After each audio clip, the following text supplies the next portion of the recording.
जय माता दोस्तों।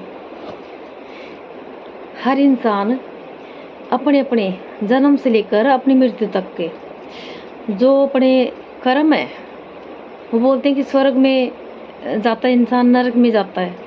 तो स्वर्ग और नरक कहीं नहीं है, यहीं पे इस धरती पे ही है। क्योंकि जो इंसान जन्म से लेकर मृत्यु तक जो भी इंसान कर्म करता है, वो कर्मों का फल इसी जन्म में इसी धरती भुगतता है। कर्मों के फल से आज तक कोई नहीं बच पाया। अगर हम किसी के बारे में अगर थोड़ा सा भी अगर गलत सोचते हैं तो वो हमारे साथ ज़रूर भी होगा, ज़रूर भी। और अच्छा सोचते हैं तो भी ज़रूर भी होगा। तो इससे अच्छा कि करना तो दूर की बात है, हम किसी दूसरे का बुरा करना तो बहुत दूर की बात है। हम किसी का सोचे भी नहीं बुरा कभी भी। अगर किसी का अच्छा नहीं कर सकें तो किसी का बुरा भी हमें नहीं करना चाहिए।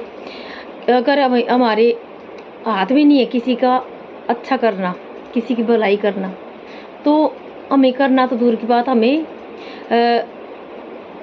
भलाई अगर हम नहीं कर सकते हैं तो हम सोच तो सकते हैं, मन से सोच तो सकते हैं कि हर इंसान का भला हो, हर इंसान सुख पाए, कोई दुख नहीं पाए, हर इंसान को सुख मिले, कोई इंसान दुख ना पाए। क्योंकि प्रकृति का ये नियम है कि जो हम सोचते हैं वो हमारे पास वापस आता है, जो हम करते हैं वो हमारे पास वापस आता है। चाहे दिमाग का कर्म हो, मन का कर्म हो, चाहे हमारे कर्म का कर्म हो, तो कैसा भी कर्म हो, चाहे मन वचन और कर्म से हमें कभी भी किसी का बुरा सोचना भी नहीं चाहिए।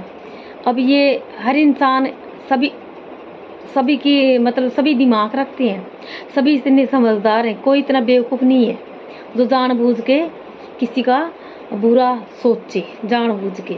लेकिन अगर फिर जानबूझ के इंसान सोचता है और करता है तो फिर उसकी खुद की जिम्मेदारी होती है उस इंसान को। या तो अगर अपनी गलती को एक्सेप्ट भी कर लेना चाहिए और भगवान से माफ़ी मांगे, तो उससे क्या होगा कि उसकी सज़ा कम हो जाती है।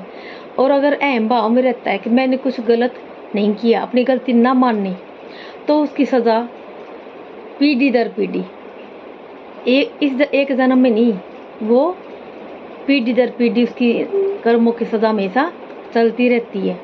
जिस कारण क्या होता है कि उस इंसान की आत्मा, उसको मरने के बाद भी उस इंसान की आत्मा को मोक्ष नहीं मिलता।